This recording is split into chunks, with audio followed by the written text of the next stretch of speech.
एक समय की बात है। एक छोटे से गांव में मोती नाम का एक कबूतर रहता था।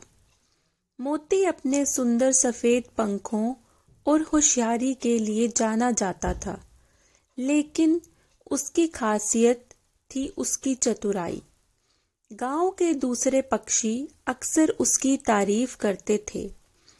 एक दिन मोती अपने दोस्तों के साथ खेतों में दाना चुगने गया।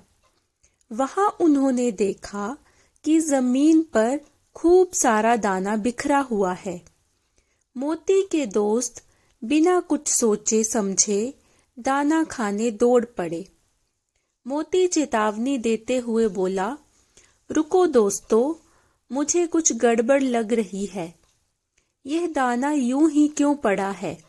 लेकिन दोस्तों ने उसकी बात पर ध्यान नहीं दिया और दाना खाने लगे। तभी एक शिकारी ने झाड़ियों से निकलकर जाल खींचा और सभी पक्षी उसमें फंस गए।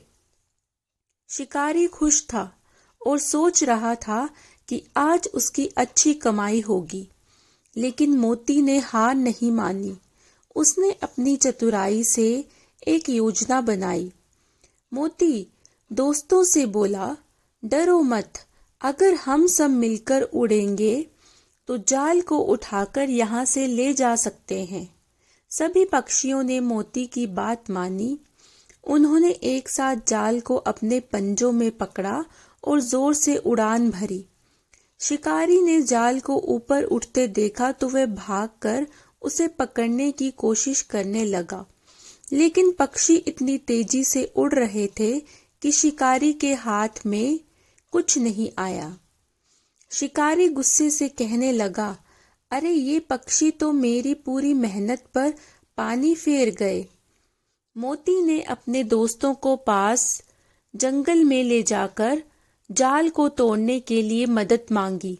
वहां एक चतुर चूहे ने अपने तेज दांतों से जाल काट दिया और सभी पक्षी आजाद हो गए। जब सभी पक्षी आजाद हो गए तो उन्होंने मोती को धन्यवाद किया। एक पक्षी बोला, मोती, अगर तुम ना होते तो आज हम सब शिकारी के जाल में फंसे होते।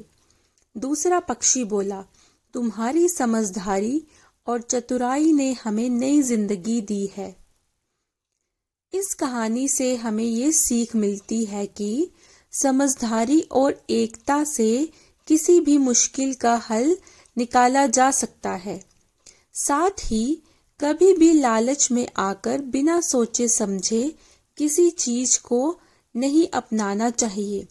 चतुराई और टीम वर्क सबसे बड़ी ताकत होती है।